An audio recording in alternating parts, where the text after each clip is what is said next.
একত্রে যদি থাকে কখনো, কি বললাম, একত্রে যদি থাকে। তো তোমাকে বলা হলো যে মনে করো যে হিরো আলম, মনে করো যে হিরো আলম ও ও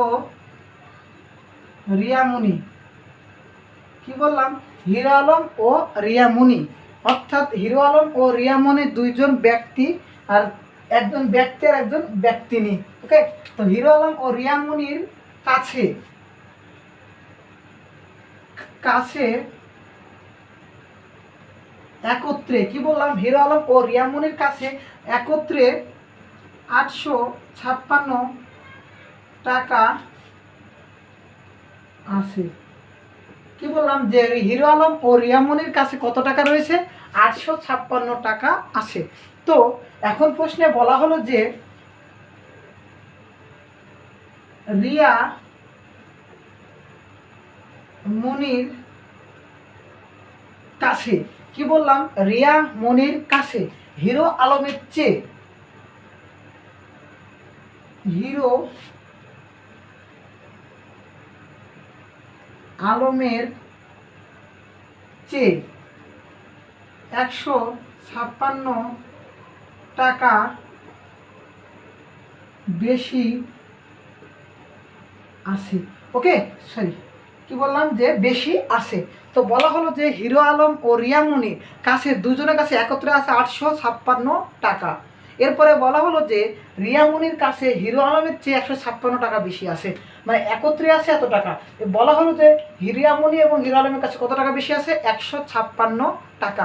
অর্থাৎ বোঝানো হচ্ছে কথার দ্বারা যে মনে করো আমার কাছে 3 টাকা, আরেকজনের কাছে আছে 2 টাকা, দুজনের কাছে মিলে আছে মোট 5 টাকা। তো বলা হলো যে ওই আরেকজনের কাছে যে 2 টাকা আছে তার থেকে 1 টাকা আমার কাছে বেশি আছে। অর্থাৎ আমার কাছে যে 3 টাকা আছে ওর কাছে আছে 2 টাকা, তাহলে তো 5 টাকা হয়, সে কথাই বলা হয়েছে। অর্থাৎ যে দুইজনের মোট টাকা 856, সেখানে বলা হয়েছে যে রিয়ামণির কাছে হিরো আলমের চেয়ে 156 টাকা বেশি আছে। অর্থাৎ এখানে তোমাকে প্রথমে বের করতে হবে কি, যে দুইজনের টাকা সমান, অর্থাৎ দুইজনের টাকা সমান কত টাকা আছে। তো তুমি লিখবা এখানে সমাধান, সলিউশন লিখবা যে হিরো আলম ও রিয়া মনির কাছে, কি বললাম, হিরো আলম ও রিয়া মনির কাছে একত্রে কত টাকা আছে? 856 টাকা। ওকে, কত টাকা আছে? 856 টাকা। এটা হলো হিরো আলম এবং রিয়ামণির কাছে। তো এখন প্রশ্নে বলা হয়েছে যে রিয়ামণির 156 টাকা বেশি আছে। তো দুজনের টাকা সমান হবে কখন? যখন আমরা মোট টাকার থেকে কি করব, রিয়ামণির টাকাটা, অর্থাৎ যে বেশি টাকা আছে সেটা কি করব, বাদ দিব। ওকে, তো এখন তুমি প্রশ্ন মতে বা শর্ত মতে বা যে কোনো কিছু না লিখতে পারবে না, আর কোনো সমস্যা নাই। এখন তুমি এখানে লিখতে পারো হবে যেহেতু, কি বললাম, যেহেতু রিয়ামণির কাছে, রিয়া মনির কাছে 156 টাকা বেশি, সেহেতু আমরা যদি মোট টাকা থেকে এই টাকাটা কি করি, বাদ দিয়ে দিই, তাহলে দুজনের টাকার সমান হবে। সেহেতু দুজনের টাকার, দুই জনের টাকার সমান সমান কি করতে হবে, 856 থেকে 156কে কি করব, বিয়োগ করে দিব। তো দেখো তো 856 থেকে 156 যদি বিয়োগ করি তবে কত হয় বলো তো? 700 টাকা। কি বললাম? 700 টাকা। অর্থাৎ দুইজনের টাকা কত আছে? 700 টাকা। ওকে, এই হলো তোমাদের দুইজনের টাকা। এখন তুমি কি করবা? এখন তুমি করবা যে লিখবা এখানে, সুতরাং দুইজনের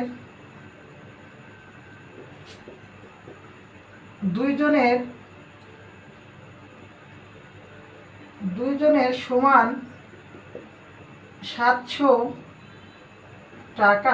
দুইজনের সমান 700 টাকা।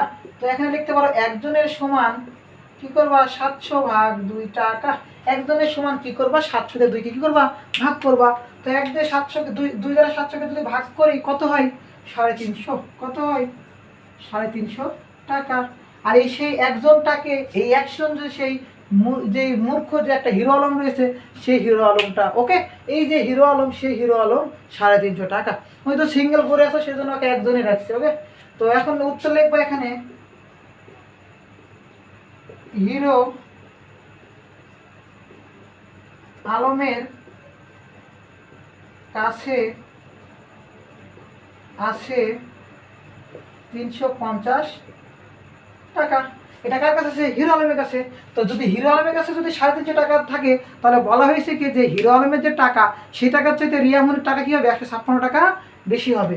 তো এখন কি করবা, যেহেতু রিয়ামনির কাছে 156 টাকা বেশি আছে সেহেতু রিয়ামনির টাকা রিয়ামনির কাছে আছে 350 যোগ 156 টাকা। 350 যোগ 156 টাকা। এখন দুটাকে যোগ করে দাও, যোগ করতে কত হয় 6, 5 5 10 0 8 থেকে 1, 2 আর 3 5। তাহলে রিয়ামনির কাছে কয় টাকা আছে 506 টাকা।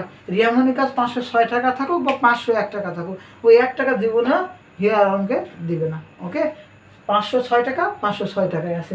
আর হিরো আলমের কাছে 350 টাকা, যদি একবারে চাই 350 টাকা সম্পূর্ণই দিয়ে দিবে। হ্যাঁ, এই হলো অঙ্ক। তোমার উত্তর কত হবে?